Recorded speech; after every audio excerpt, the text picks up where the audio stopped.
Dear students, आपका स्वागत है अपने यूट्यूब चैनल 00 हॉट ट्रिक पर। मैं कुमार आर्या। आज का सेशन है कि हिमालय पर निबंध। संस्कृत में हिमालय पर बच्चों को लगता है कि बहुत हार्ड है, तो आइए हम हिमालय पर निबंध अपनी आसान भाषा में, आसान शब्दों में, हिंदी अर्थों के साथ देखते हैं। तो आइए आगे हम लोग देखते हैं कि क्या है। यहाँ दिया गया है अस्माकं तीसि अनेका नद सन्ति, अर्थात हमारे देश में अनेक नदियां हैं। इसके बाद किंतु सर्वासु नदीषु गंगा नदी सर्वश्रेष्ठ अस्ति, लेकिन सभी नदियों में गंगा नदी सर्वश्रेष्ठ है।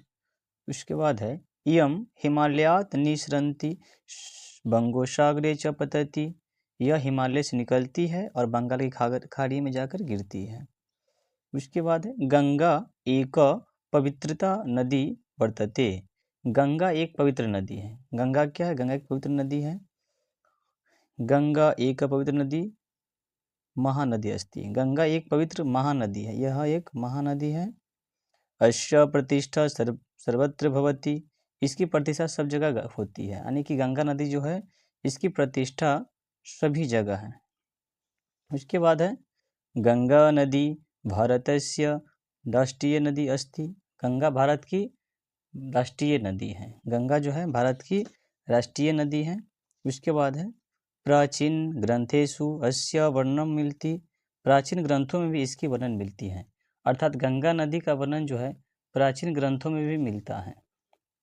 उसके बाद है गंगा जलम पवित्रम स्वच्छतम च अस्ति, गंगा जल पवित्र व स्वच्छ है।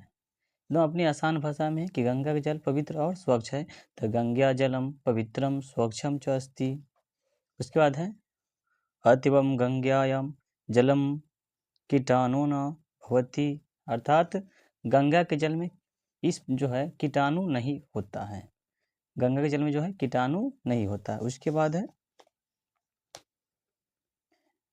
गंगा स्नानम कृत्वा पुण्यम अर्जन्ति, यानी गंगा नदी में स्नान करने वाले को पुण्य मिलता है, पुण्य का मतलब जो गंगा नदी में स्नान करते हैं उसे पुण्य मिलता है, और गंगा नदी में स्नान करने से पाप की नष्ट हो जाती है। गंगा जलम पाप नाशकम कष्ट नाशकम च वर्तते, अर्थात गंगा का जल पाप नाशक और कष्ट नाशक है। गंगा का जल जो है पाप को नाश करता है और कष्ट को नाश करता है। उसके बाद है अतः प्रतिवर्षम जना गंगा स्नानम क्रुतु च गच्छन्ति, इसलिए लोग प्रत्येक वर्ष गंगा में स्नान करने जाते हैं, क्योंकि जानते हैं गंगा में स्नान करने से क्या होता है, पाप नष्ट हो जाते हैं। उसके बाद है अस्या तीरे अनेकानि नगरानि तथा तीर्थस्थानी सन्ति, अर्थात इसके जो है तट पे बहुत सारे क्या है, अनेक नगर और तीर्थस्थान बसे हुए हैं। उसके बाद तेषु पाटलिपुत्रम प्रयाग हरिद्वार वाराणसी च अति प्रसिद्ध, और यहाँ पे उनमें पटना, प्रयाग, हरिद्वार और वाराणसी बहुत प्रसिद्ध नगर हैं जो पाटलिपुत्र के किनारे स्थित हैं। नेक्स्ट है गंगा अनेका नद आगत्य मिलन्ति, यानी गंगा में अनेक नदियाँ आकर मिलती है। गंगा में क्या होती है, अनेक नदियाँ आकर मिलती है। प्रयोग प्रयागे गंगा यमुनाय द्वा सुंदरम संगम अस्ति, प्रयाग में गंगा यमुना का सुंदर मिलन होता है जिसे संगम कहा जाता है। उसके बाद है यो गंगाम पूज्यन्ति ते सुखम प्राश्नुवन्ति, यानी कि जो गंगा को पूजते हैं वे सुख पाते हैं। जो गंगा को पूजते हैं वो क्या पाते हैं, सुख पाते हैं। भारतवर्षे गंगा एक विधर्तम नदी अस्ति, यानी कि भारतवर्ष में गंगा एक लंबी नदी, विधर्तम करने का मतलब हो गया लंबी। अस्या नदा जन्म विषयो नाना कथा सुनते, इस नदी के जन्म के विषय में अनेक कथा सुनते हैं, और यह नदी की जो कथा है बहुत प्रचलित है, और इसके बारे में बहुत सारी कथाएं हम लोग सुनने को मिलता है जो आगे दिया गया है।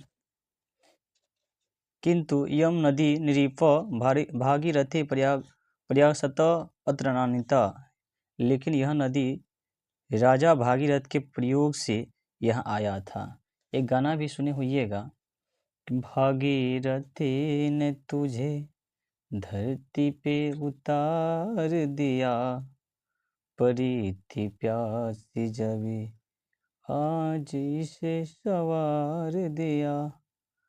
तो इसे जो धरती पर लाने का काम किया वह राजा, जिसका नाम था भागीरथी। अतः गंगा नाम भागीरथी तम प्रसिद्धम अस्ति, इसलिए गंगा का नाम भागीरथी से प्रसिद्ध हुआ है। और इस यम गंगा बहु प्रयोगानी महानदी अस्ति, यह गंगा बहुत उपयोगी महानदी है। और यह गंगा जो है बहुत ही उपयोगी महानदी है। अस्या जलम कृषि क्षेत्राणां सचेन कार्यम अपि भवति, इसका जल कृषि कार्य में भी होता है, इसका जल कृषि कार्य में भी होता है। उसके बाद है गंगा सर्वे जना माता अपि कथ्यते, गंगा को सभी लोग माता भी कहते हैं, यानी कि गंगा माँ। उसके बाद है अतस्य सुरक्षाम अस्माकं कर्तव्य वर्तते, इसलिए इसका सुरक्षा हमारा कर्तव्य बनता है। तो ये रहा अपनी आसान भाषा में